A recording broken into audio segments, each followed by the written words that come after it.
name of God, the Lord of mercy, the giver of mercy. Everything in the heavens and earth glorifies God. He is the Almighty, the Wise.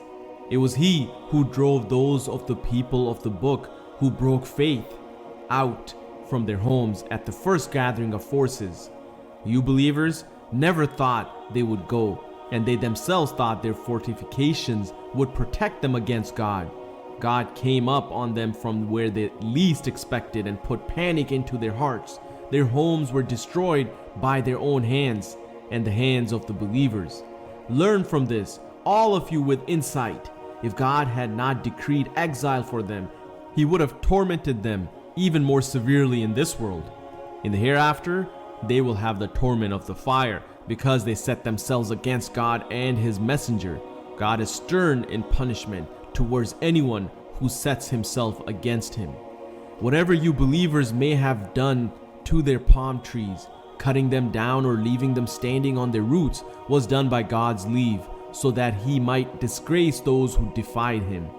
You believers did not have to spur on your horses or your camels for whatever gains God turned over to His messenger from them. God gives authority to His messengers over whoever He wills.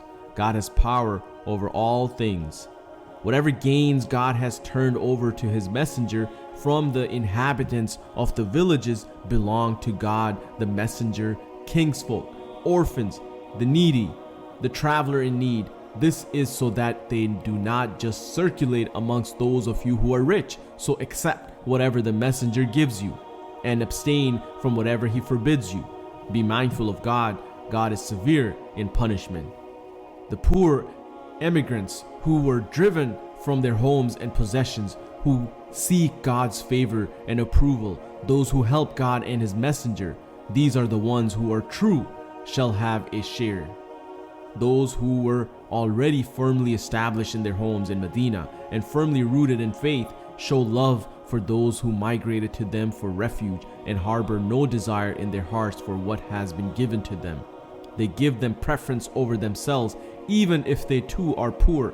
Those who are saved from their own souls' greed are truly successful.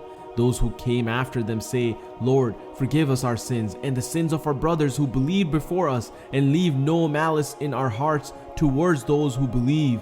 Lord, you are truly compassionate and merciful.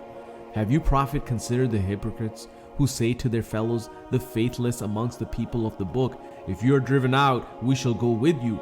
We would never listen to anyone who sought to harm you, and if you are attacked, we shall certainly come to your aid. God bears witness that they are in fact liars. If they are driven out, they will never leave with them. If they are attacked, they will never help them. Even if they did come to their aid, they would soon turn tail and flee. In the end, they would have no help. Fear of you, O believers, is more intense in their hearts than fear of God, because they are people devoid of understanding. Even united, they would never fight you, except from within fortified strongholds or behind high walls. There's much hostility between them.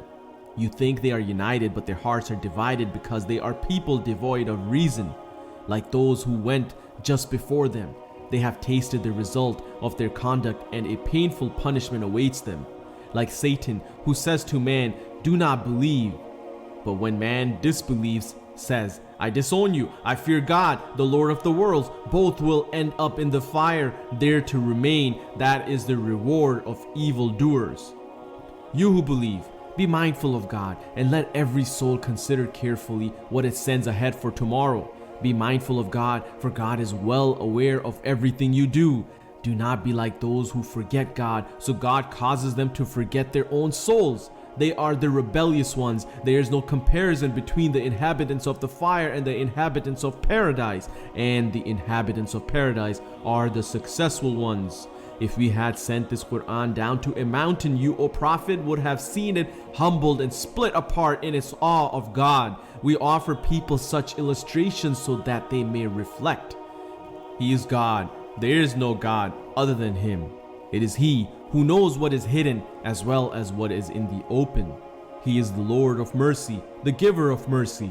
He is God. There is no God other than Him, the controller, the Holy One, source of peace, granter of security, guardian over all, the Almighty, the Compeller, the truly great.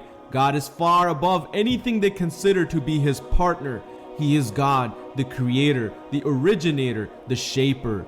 The best names belong to him. Everything in the heavens and earth glorifies him. He is the Almighty, the Wise.